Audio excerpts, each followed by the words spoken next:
Welcome once again, ladies and gentlemen, boys and girls, one and all, to a brand new edition of The Quinn Spinn. I'm your host, Quinn. At least that's how I'm known here on the program, and I'm back here on Spotify, Apple Podcasts, Google Podcasts, Stitcher, YouTube, and more for another rousing and riveting installment of the official podcast of Underground Music Collective. Happy August, our month of conception. 10 years ago, August 17th, was the night that I came up with the crazy idea to have a podcast, and here I am, 10 years later, welcoming you into prime birthday time for our show. Revel 9's All I've Become, by the way, was the song you heard at the top of the show. It's been our opening theme song since the great year of 2014, and it will be until the very end of days. I don't know if I mentioned that yet, but in case I didn't, there it is. And I'm not alone on this episode. I'm actually joined by a very special guest, Mr. Steve Ramona, who is an entrepreneur with years of experience across a variety of industries, and he is the host of the Doing Business with a Servant's Heart podcast, which you can find everywhere. Our episode, I was actually a guest on Steve's show, Doing Business with a Servant's Heart, not too long ago. You can find it on YouTube now. Incredible conversation, and I just love the work that he's doing with and for entrepreneurs. And if you're an independent musician or independent creative, you are an entrepreneur. So you're going to find a lot of value here. So let's get to the value. I mean, seeing my face is valuable enough, but the real stuff, the good stuff, is coming now. All right, everyone. As I mentioned at the top of the show, I have Steve Ramona here, who is an entrepreneur. He has worked across a variety of industries, and he is the host of the Doing Business with a Servant's Heart podcast, which you can see on your screen, top 2% podcast globally. So this man knows his stuff. He's an excellent host, excellent interviewer, but today the tables turn, and I get to ask Steve some questions. So first of all, Steve, thank you so much for joining us. It's a pleasure. I'm excited to be on. I'm excited to have you, and I'm excited, of course, to dig into your journey and the lessons you've learned that you have to share with us. But before we do that, I'm excited to ask you the 3 standard questions that I ask every guest of the show. Those 3 questions, answer these however you'd like. They are, who are you? What are your passions? And why on earth would you want to come on the Quinn Spinn? I am an entrepreneur, been an entrepreneur most of my life. I've only had one job in my 62 years, hated it. My dad was a contractor, so self-employed. I loved his lifestyle, so I adopted that all these years. The second question was your passions. My mission, passions. Mm-hmm. Right now, for the last 6 months, and I've lived this for 10 years, is teaching people how to bring value. Let's all bring value to everybody and let the chips fall as they may. Something's going to happen, whether to you, through you, or from somebody else. But I always say there's 3 guarantees in the world: taxes, death, and the third one is when you give somebody value and make them smile, make them feel good, 100% you've connected with somebody. Absolutely. So that's my mission, to change the world. No more sales. Let's do serving, which leads to sales. I love it. I love it. And then the third question, why on earth would you want to come on this show of all the shows? Musicians are a passion of mine. I'm not a musician. I couldn't play a lick. I got kicked out of my piano class because the piano teacher went to my mom and said, he is nothing for music, which is great. She was completely honest. But musicians struggle. And you've excited me and inspired me, Gerard, to help more musicians. Because as you said earlier before the show, it's a business. I can help you with your business by doing certain things and connect you with certain people. Absolutely. And there's so much to share here. And thank you so much for joining us. And, thank you for the kind words as well. I feel like we're all trying to lift each other up, and let's do that together. And so you mentioned that you had one job your entire life. You hated it. You've been an entrepreneur ever since. And so I want to dig more into just this intrinsic knowing that you had, that you're cut out for the entrepreneur lifestyle, because it's not an easy lifestyle. It's not for the faint of heart, because you are that butcher, the baker, the candlestick maker, especially when you're starting out on your journey. And so what drove you, in the beginning to really uncover that about yourself and pursue entrepreneurship and give that a chance to grow? I love that question. This is such a great question. Audience, this is so important to hear. I did have 2 jobs. I actually worked for the health club at 18. My cousin reached out and said, hey, you looking for a job? Well, it's summertime, Gerard. I need money. Mm-hmm. So I jumped and worked behind the front desk of the club. But that led to me working more and more with the company as managers and directors and stuff. But that job taught me really 2 things: networking and serving. So I'm 18 years old and 40, 50, 60-year-olds are walking through the door, coming in to work out, way above my level, but they became friends of mine. Mm-hmm. They became people that I could see in a restaurant. Hey, Steve. And they fell in love with me. They wanted to help me. And a great quick story. I forget his name, but he was a financial advisor working with multimillionaires. But he'd come in every day. Hey, have a good workout. He'd call me kid. Hey, kid, what's going today? So one day he walked in, Gerard. He said, hey, kid. I said, what's up? He goes, I want you to read this book, The Wealthy Barber. I said, great, 60 pages, but I'll come back to you. So next week he came back. I had read the book. He said, what do you think? I said, 10% of my income at 18? Yeah, that's pretty cool. I'll start doing that. He goes, kid, make sure you do it. He'd check in periodically. So that was 18. At 30 years old, I had this whim to check this account because automatically was putting in there. I had $58,000 in that account without even knowing it. So I called him because I was still in contact. He wasn't a member anymore. Called him and was in contact with him and said, I want to tell you what happened. 58 goes, what do I owe you? I got to pay you something. He goes, no, kid. You listened to me, which most people didn't because they had so much money. Me serving you, the reward is you being successful. At 30 years old, I went, what? Let's start serving people. And that led to where I am today. Mm-hmm. And so that service mindset, I think it's a good point to dive further into that because it's so important. I think as entrepreneurs, especially folks starting out, like you can get so hung up on the dollars and cents of it. And in my opinion, it's more important to focus on, how are you adding that value? How are you serving? Like, what are you doing to push your industry forward, to push the people in it forward, to help them succeed? And so why has that continued to be important to you to serve instead of looking necessarily, service over sales, like you said, instead of looking necessarily to do business in the traditional sense? Like, why has serving continued to take precedence over sales? This may be a controversial answer, but I'm going to say it anyways. Impact on people's lives have made me more money than just trying to make a sale. Hey, Gerard, buy this thing. Hey, and that's great.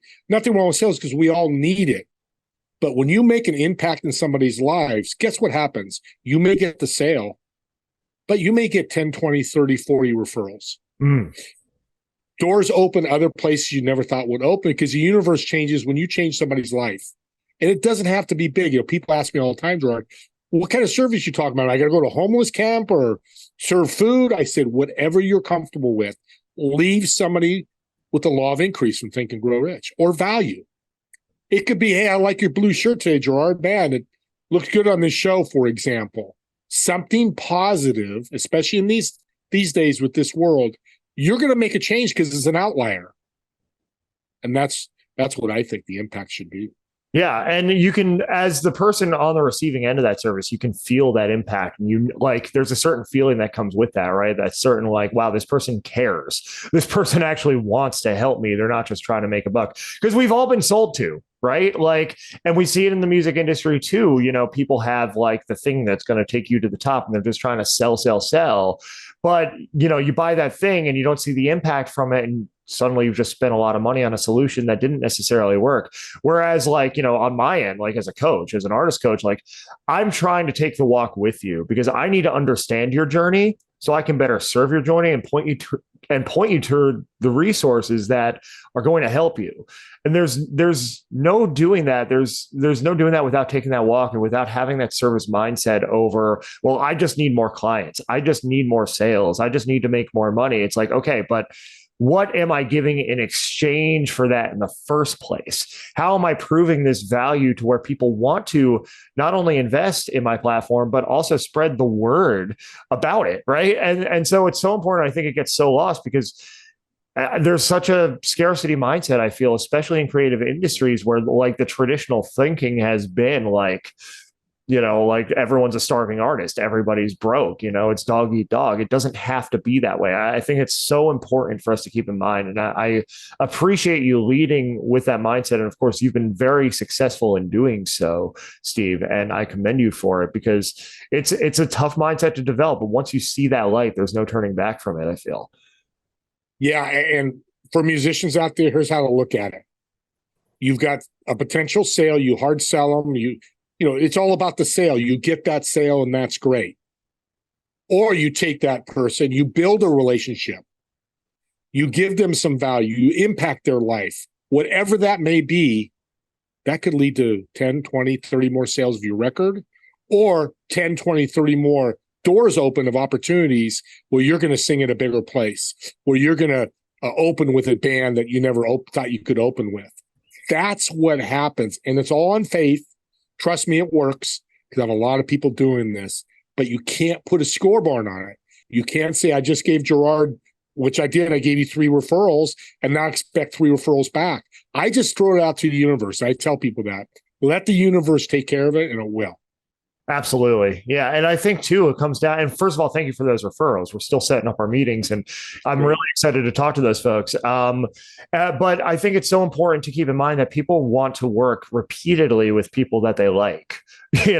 Like you can make a sale once, but it's not necessarily doing anything to help you build a relationship if you didn't take time to build that rapport and understand their needs and understand how to add value, not only that time, but in the future, right? People want to continue giving recurring business to people, to human beings who they actually connect with.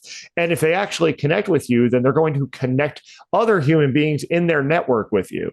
And that's so important, because even though like in a musical sense, a lot of musicians would hear this conversation right now, I know, and be like, well, I'm not selling anything. I'm just playing music, but you are selling something. You're selling your merch.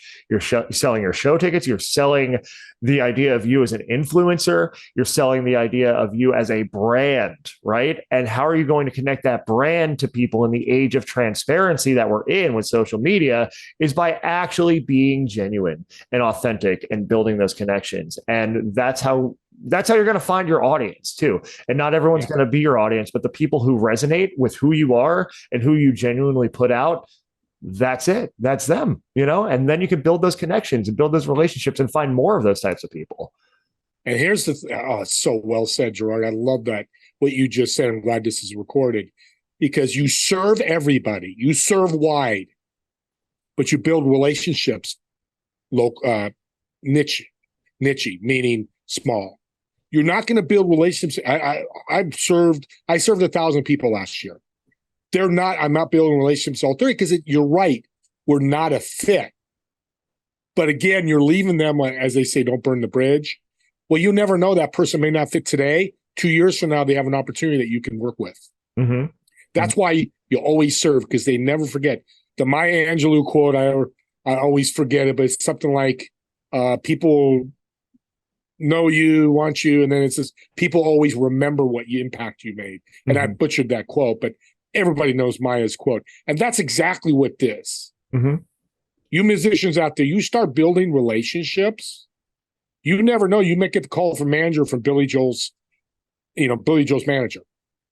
Hey, we heard your song. And here's the other thing. And then they connect, and who knows what's going to happen. But there's thousands of country singers out there. Let's use that genre. Mm-hmm. That's a lot of competition. What can separate you? Because it is a business, Gerard, like that you said that. But what separates you? Just trying to sell your song, sell yourself to be in a concert, or build that relationship with that connection that could lead you to all these different people. I'm so glad you said that. I'm so glad that you picked country as the genre, because I feel like it's endemic in that genre to just go by your first and middle name. And if you're a guy, you sing about trucks and beer. If you're a woman, you sing about heartbreak and getting cheated on. Everybody has tried that formula, but the formula has diminishing returns. We've seen that throughout the course of music history. You think of the boy bands in the 90s, Backstreet Boys and NSYNC, and then there was everybody else who tried the same thing. The pop punk bands of that same era, hair metal. You can go through any genre, like, okay, we had a formula, it worked, and now we're going to milk it dry. You have to differentiate yourself, especially in this day and age where people are looking to make those genuine connections. And yeah, country in particular, again, I feel like it's endemic, but you could apply that to any genre. Like if you're just following a trend, that trend's already been done. Don't try to be Taylor Swift. Taylor Swift's already out there, and she's Taylor Swift better than anybody can be Taylor Swift. Beyonce's Beyonce better than anybody can be Beyonce. You go down the line, name your favorite example, whoever it is in whatever genre. Don't try to be them, or don't try to just do what they did. Find your thing. Find your people, find what makes you you, and connect it to the people who pick up what you're putting down. I love that. Think of Uber, listeners. We all know the story of Uber. Took over taxi because they made it easier. You musicians have to think of your songs that way. What is not out there that's going to make money that people are going to want to listen to? It's no different than those companies that did Uber, Airbnb, Apple, Amazon. They're just bigger. But think about, like you said, NSYNC. I used to love NSYNC back in the day, but they did something different that's going to draw people. You do it like realtors, musicians. Think of yourself as a realtor. Here in California, for every real house that's for sale, there's 15,000 realtors available to sell it. Well, what's going to separate you from 15? It's probably higher in the music industry. Find a way to separate yourself by building these connections, serving people so they serve you. Here's the other thing about serving as a musician, and everybody, if you're not a musician listening, when you serve, that's only half the loop. You've just made an impact with somebody's life, whatever that may be, small or large. Close the loop by asking, hey, Gerard, I'm looking for this. Can I get some help with this concert or selling tickets here, or I'm available here? Whatever that offer or need is, ask. Because 99.9% of the time, they go, let me see what I can do. Let me go through my network. Yeah, that's a huge, and that's something that I've come back to recently too, is just asking questions, even if it's just asking, what do you need right now? Because maybe there's something I can point you to, whether we offer it, whether somebody I know offers it. I started asking that question a month or two ago and got some really surprising responses as far as like, actually, I need this. Can you help me? And it's like, yes, I can, or yes, I know somebody who can, and that's the thing is like, if you never ask the question, you're never going to get the answer. And you're just going to assume the answer is no. It's that cliche of you miss 100% of the shots you don't take, but it's the truth. You have to ask questions, and don't be afraid to ask for help. Don't be afraid to ask people what they need and how you can serve them. Because again, like that shows that interest. It shows that you actually care about serving them. Because another thing we see in this industry a lot of the time is people who, on my end as a curator, because we have the blog, we have the podcast, like there are definitely musicians who seem to come around whenever they have a release or something they want featured. What can you do for me right now in this instant? But if you're not fostering that relationship and building community and building, some kind of mutually beneficial service aspect into that relationship, in between your releases, then you're not going to have the relationships you desire with the other people, with your desired collaborators, right? And so you have to think like, how can I continually in this loop serve? So I can continually build and foster these relationships so we can all benefit. That is so, so, so important and cannot be understated. No, I think you just build something for musicians that's powerful. And it's simple, but it's hard to do because it's a mindset thing. I mean, for me, it's easy. I mean, you lived mine. You were on my podcast. We got done. I gave you value. And you gave me value by having me, hey, Steve, you need to jump on my show. Again, it doesn't matter the value. And I keep harping on that because if people get that, and the people that do that I work with, it's amazing the connections you can make and the changes, which lead to sales.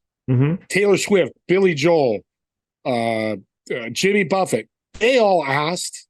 Queen, the movie, which I love that movie. Freddie Mercury, he asked. If you watched it, and if that's true, I'm sure it is. They went on and asked. They just didn't sit back and say, hey, buy my tickets.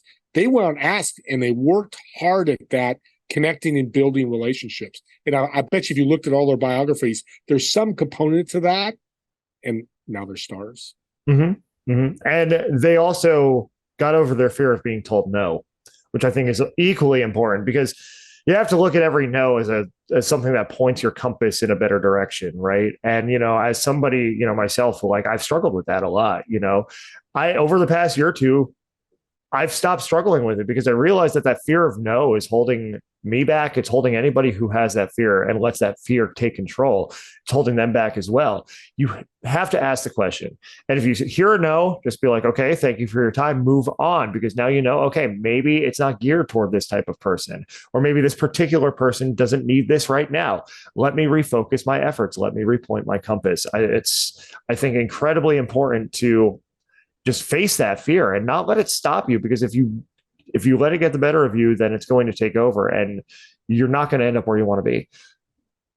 Here's a tip on no, that it's not a guarantee. I don't believe in guarantees always, but you want to get past a no, serve people like crazy, because it may be a no to sell tickets, but it can be yes, like, but I've got another venue next month that you would fit.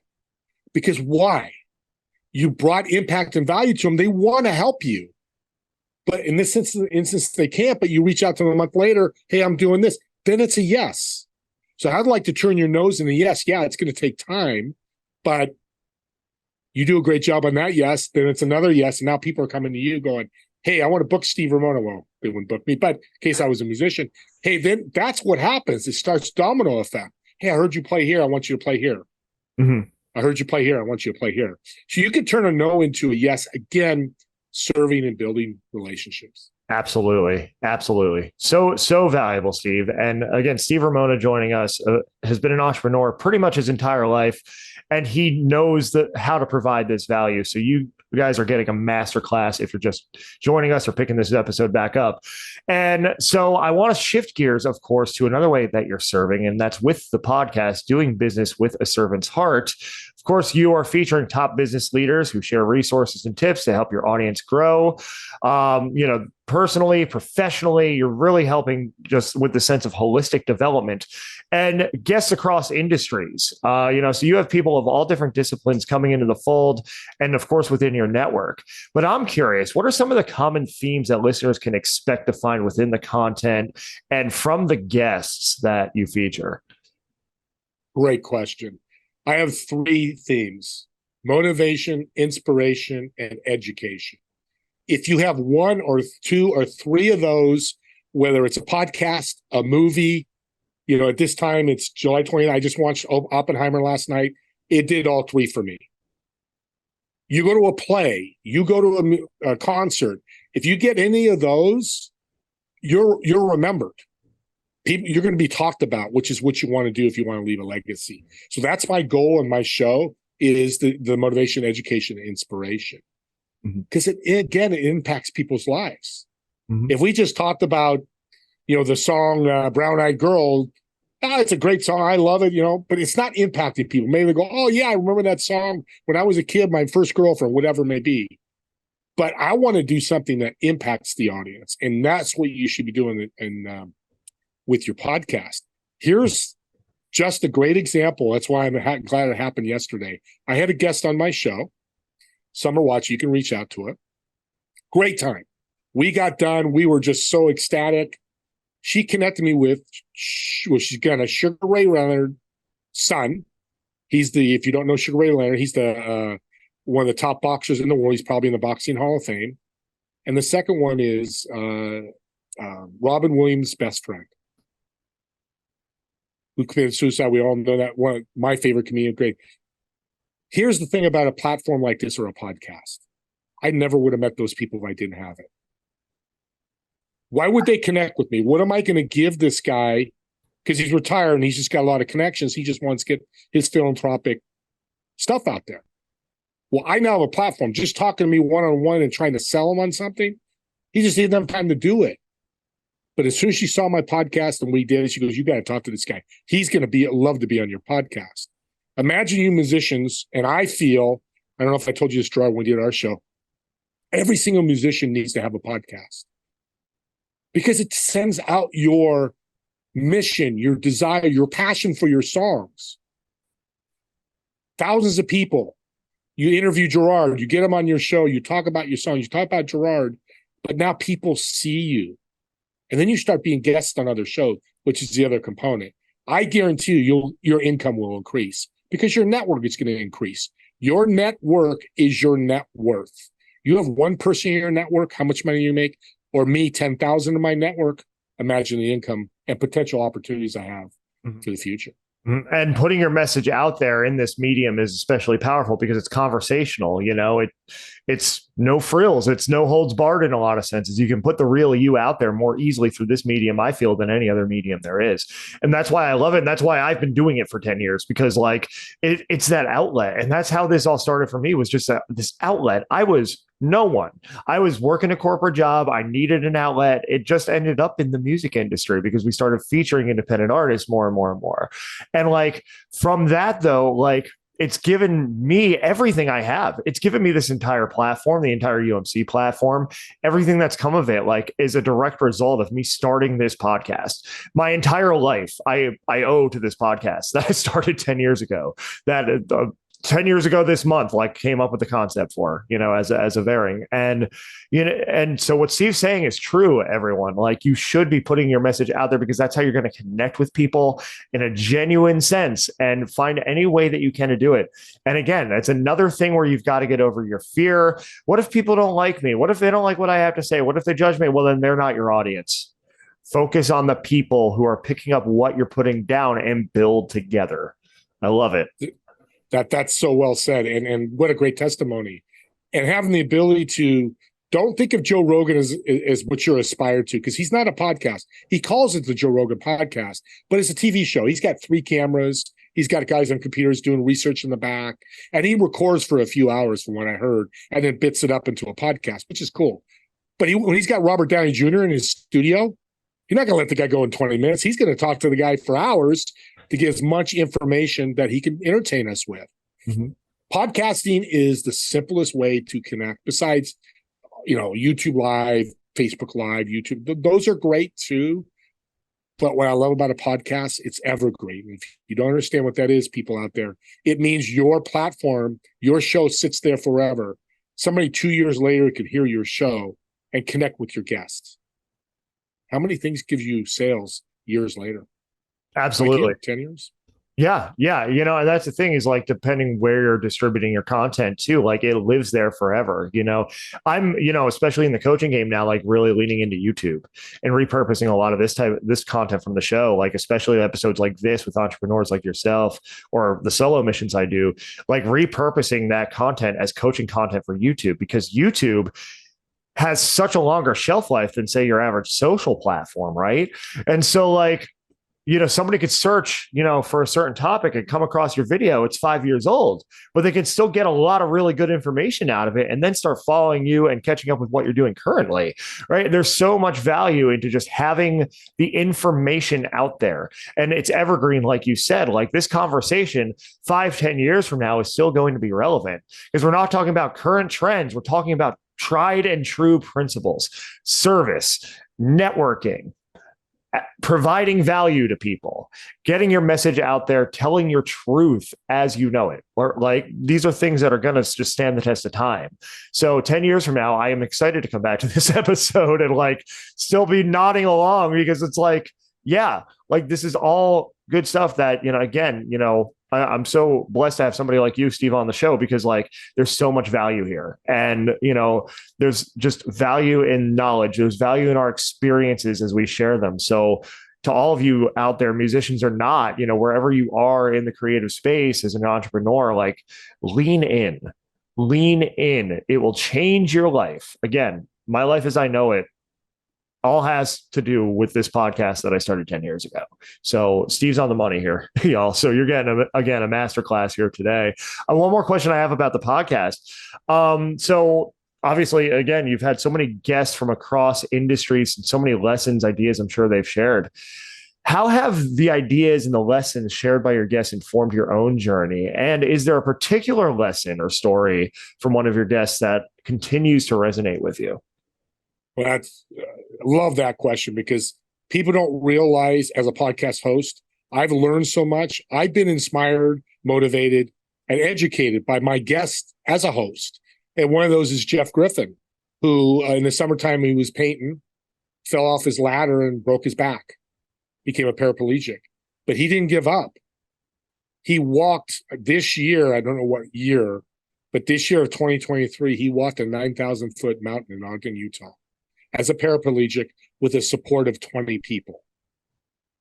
So when I get up in the morning and I feel tired, my back hurts, and I want to do a show, I just think of Jeff going, this guy, with the help of people, walked a 9,000-foot mountain, which most people wouldn't even do. This guy did as a paraplegic. He didn't let his disability stop him.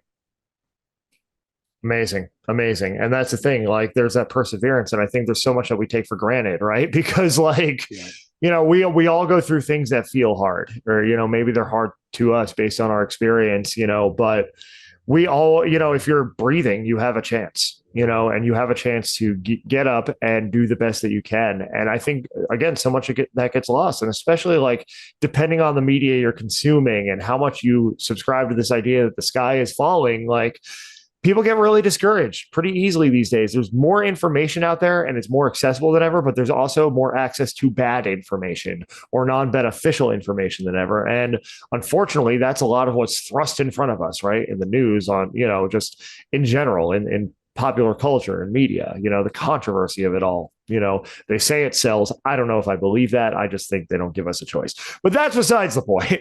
But there are always those stories, right? Like the one you just told, where it's like this is somebody who would have every reason, right, to just be like, well, that's the hand I was dealt, and he didn't accept it, and he just walked up a mountain.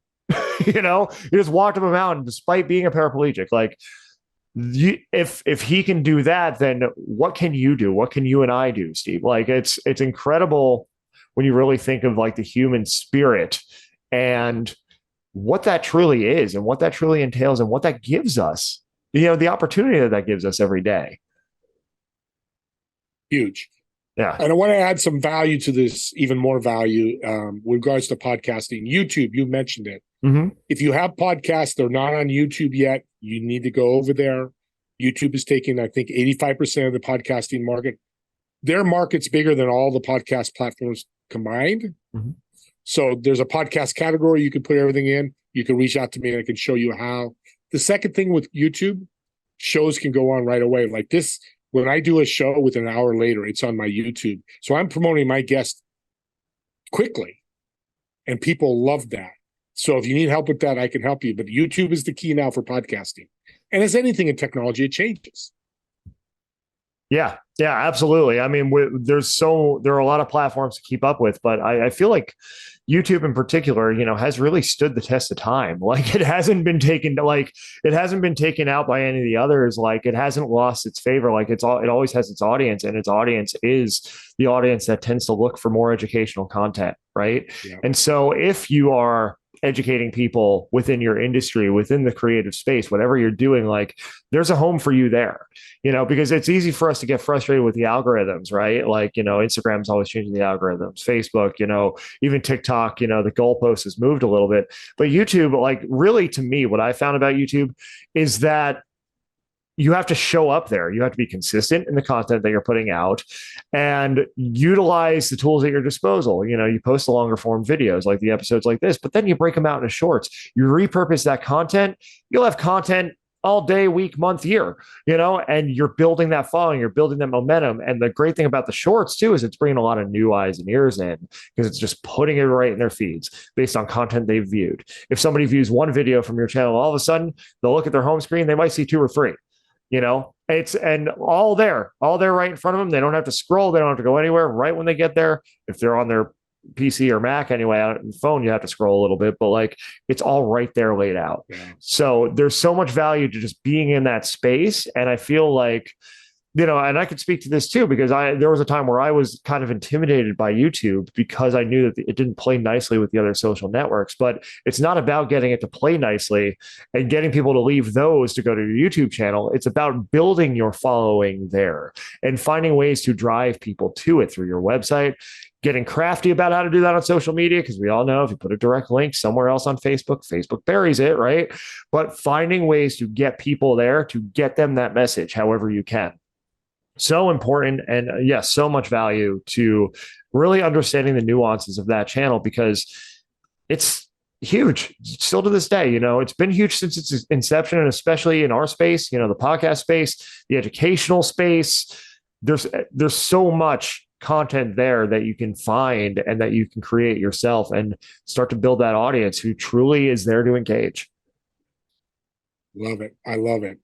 Go ahead. No, you go ahead. You go ahead. I just can say I can't. What you just said is the value of this show right there. All that information, it could make people tons of connections and, of course, tons of money. Mm-hmm.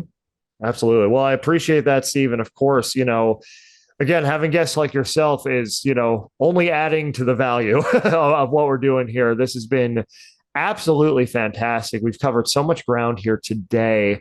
What I want to ask you before we start to wrap up, though, is if someone's listening to this, and they've gotten to hear us talk shop for the past 40 minutes, right? They're thinking about starting a business. They're maybe thinking about, going out, starting their artist career, whatever their entrepreneurial lane is. They want to start something new.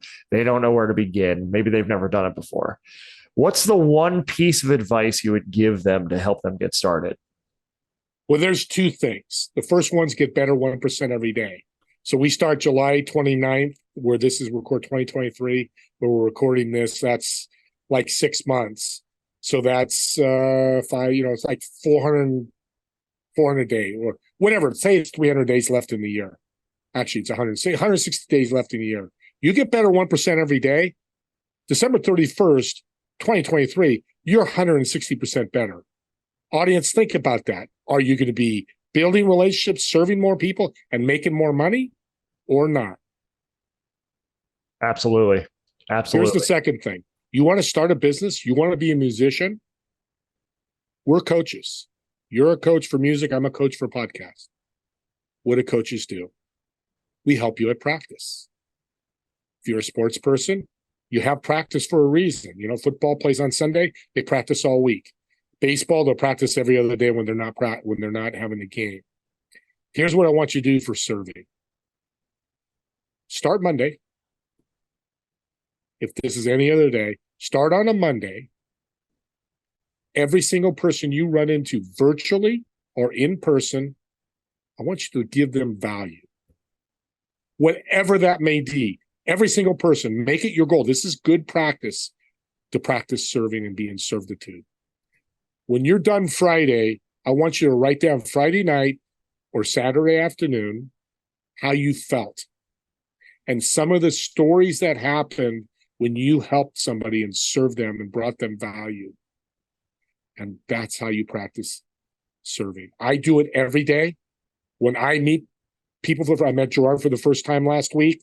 My first thought is get to know, but even before getting to know, my first thought is, okay, I need to listen and see how I can help bring value to Gerard. So I'm going to very curse right now, but shut up and listen, because there'll be so many doors open for you to bring them value. Your life will completely change like mine. Absolutely. And that's so good for me to hear right now, because I'm about to be at a music festival for the next week and a half with tons of people. So service mindset the entire time. I love it. Thank you. Thank you for that, Steve. I needed that, myself right now. And of course our audience did too. One more question I have before we wrap up. How can we serve you? How can we help you right now? You're a podcaster out there and you want to monetize your business and monetize your podcast. We do that. So I'd love for you to connect with me and I can meet with you and talk about what we do. I'm looking specifically coaches, consultants, speakers, authors, and agencies that really want to take their company to the next level. So think about this, audience. You have a company and you're listening to our show and you have a company, an insurance agency. You're the owner and you got 8 insurance agents. Say 4 of the 8 want to do a podcast. Now you've got you and 4 other people. That's 5 people sharing the message out. Compound interest we do in finances. It's compound interest of serving. Now you're serving 5 times more people. And guess what? It goes right back to your agency. Wow, what happened? Oh, this agent, this guy, he was so good. He took care of this. He gave me value. Guess what happens when somebody talks about an insurance company? They're going to think of you first. So go out and do it. Truer words never spoken. Thank you so much, Steve, for joining us. Where can we find you online? Yeah, you can catch Steve Ramona on LinkedIn. It's easy, Ramona. I'm going to live on LinkedIn. You can email me, stever1961@gmail. And you can learn more about me with my info, inphone.co/SR1. And that's an opportunity to see some of the services we provide and ways that I can serve you. If you have questions about serving, I'm going to do something I've never done before on the show as a guest. The first 3 people that reach out to me and mention your show, Gerard, I'm going to send them a $20 Amazon gift card. Ooh, okay. Extra incentive, people. You hear that?